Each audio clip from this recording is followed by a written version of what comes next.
Pria lumpuh ini akan memutar kembali waktu ke 26 tahun ke belakang. Kemudian mulai menekan jam lintas waktu yang telah terpasang pada tangannya, yang seketika membuat semua komponen pada jam tersebut bergerak berputar. Hingga setelah semua prosesnya selesai, pria ini menjadi kaget melihat dirinya yang masih terbangun pada kamarnya, bahkan juga masih terbaring dalam keadaan lumpuh. Kemudian mulai tersadar kalau jam ini hanya bisa memundurkan waktu hingga 24 jam saja, membuat pria ini menjadi geram dan mulai berteriak marah, lalu meminta ajudannya untuk segera datang. Dan ajudannya ini segera menjalankan perintah atasannya tersebut untuk mendatangi ke kediaman si pemuda sehari sebelum mereka menghabisi dirinya, untuk mengembalikan jam tersebut ke tangannya agar si pemuda bisa hidup kembali. Dan benar saja, di keesokan paginya di saat pemuda ini terbangun, dirinya tak mendapati jam tersebut dan dengan cemas segera mencarinya. Namun ternyata jam itu sedang berada di tangan kanannya. Namun melihat ada jejak kaki pada lantai kamarnya, membuat pemuda ini menjadi penasaran lalu mengembalikan jam tersebut ke tangan kirinya. Kemudian memutar waktu mundur kembali untuk mengetahui apa yang sebenarnya terjadi. Sadar kalau ada orang yang telah menyelinap masuk ke dalam kamarnya, pemuda ini kemudian mencoba membuntuti orang tersebut hingga akhirnya sampai ke sebuah rumah.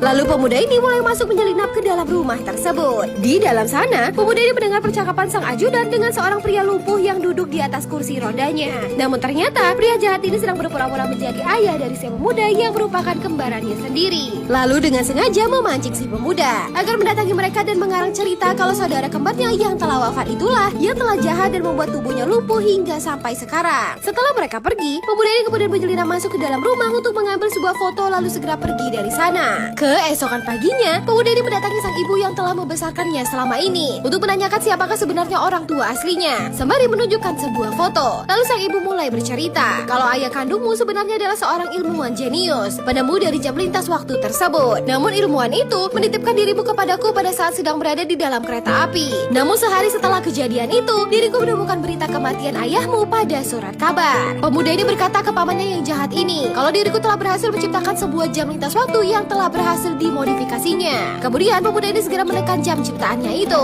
untuk memulai proses melintasi waktu dan mundur hingga ke 26 tahun ke belakang. Namun tiba-tiba tubuh pria lumpuh ini segera dilemparkan untuk memegang jam tersebut agar dirinya bisa ikut serta menjelajahi waktu bersama si pemuda. Dan setelah berhasil kembali ke 26 tahun ke belakang, pria jahat ini akhirnya menjadi senang setelah melihat dirinya yang telah kembali lagi menjadi muda lagi, bahkan mendapati dirinya yang bisa berjalan kembali. Kemudian mulai memerintahkan semua anak buahnya untuk bergerak cepat menuju ke kediaman saudara kembarnya itu dan segera memutuskan aliran listrik pada rumahnya, sehingga sang ilmuwan ini tak dapat meneruskan waktu menciptakan jam lintas waktu tersebut. Namun sang ilmuwan menjadi sangat terkejut setelah melihat ada sebuah jam lintas waktu yang berada di dalam keranjang bersama bayi mungilnya ini, lalu segera mengambilnya dan mulai tersadar kalau jam ini ternyata jauh lebih canggih dari jam yang akan diciptakannya. Setelah berpikir dengan keras, ilmuwan ini akhirnya sadar kalau jam ini telah datang dari masa depan